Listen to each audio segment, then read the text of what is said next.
जम्मू काश्मीरच्या पहलगाममध्ये दहशतवादी हल्ला झाला आणि अनेक निष्पाप लोकांचा बळी गेला।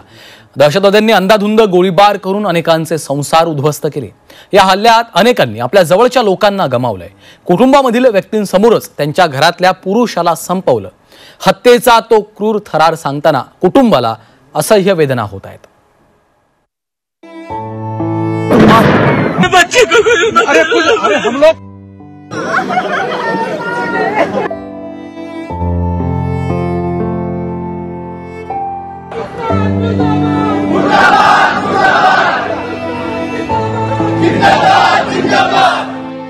निष्पाप भारतीयांवर हल्ला करून दहशतवाद्यांनी मृतांच्या कुटुंबियांना आयुष्यभरासाठी भळभळती जखम दिली।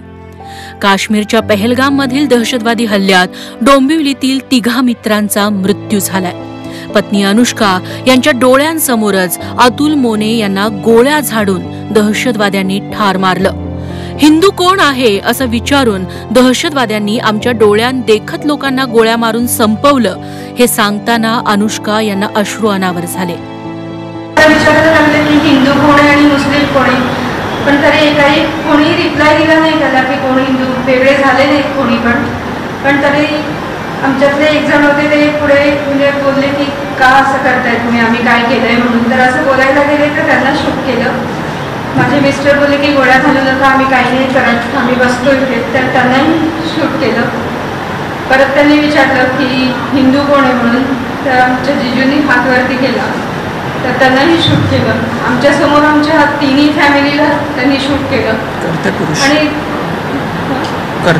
आमच्या घरातले कर्ते पुरुषच होते ते। असं बरेच जणांना त्यांनी तिथे मारलंय, आम्ही काहीच करू शकलो नाही त्यांना। डोंबिवलीतीलच संजय लेले यांचाही या भ्याड हल्ल्यात दुर्दैवी मृत्यू झाला।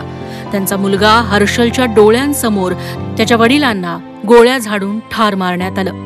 वडिलांचं रक्तानं माखलेलं पूर्ण शरीर बघितल्यावर डोकं सुन्न पडल्याचं हर्षलनं सांगितलं। आपल्या डोळ्यांसमोर आपला आधारवड असलेल्या वडिलांचा असा मृत्यू होणं हे लेले कुटुंबासह मुलगा हर्षलसाठी आयुष्यभराची जखम होऊन बसले। माझा हात माझ्या वडिलांच्या डोक्यावरती होता, तर म्हणजे माझ्या हाताला काहीतरी जाणवलं मला की काहीतरी इथे पडले। तर मला असं काय वाटलं की माझ्या हातावरती गोळी पडली आणि नंतर मी जेव्हा उठून बघितलं तर मी माझ्या बाबांचं डोकं बघितलं तर ते पूर्ण रक्ताच्या ह्याच्यात माखलेले होते।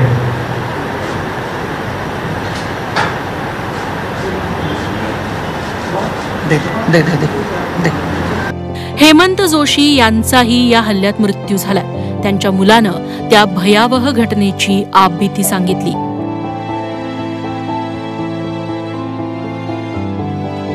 के साथी थे, हमारे सामने मारा गया सबको, पूरा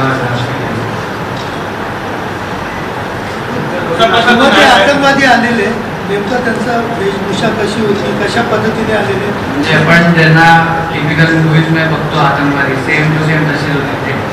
एकदम मास्क घातलेला, एकदम तसे दाढी वगैरे होती। संतोष जगदाळे आणि कौस्तुभ गणबोटेंना अखेरचा निरोप देण्यात आला। यावेळी दोघांच्याही कुटुंबानं टाहो फोडला। या हल्ल्यात निष्पाप जीव गमावलेल्यांच्या कुटुंबावर हा दुःखाचा मोठा डोंगर कोसळला। आपल्या वडिलांना अग्नी देताना जगदाळे यांच्या मुलीला हुंदका आवरता आला नाही।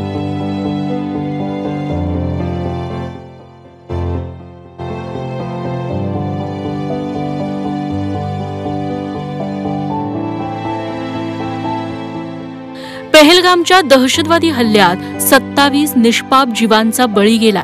अशा 27 कुटुंबांना या दहशतवाद्यांनी कायमचं दुःख आणि दहशतीच्या दरीत ढकलून दिले।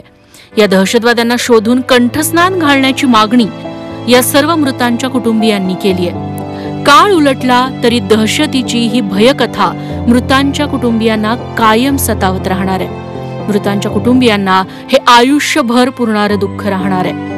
ब्युरो रिपोर्ट, झी 24 तास।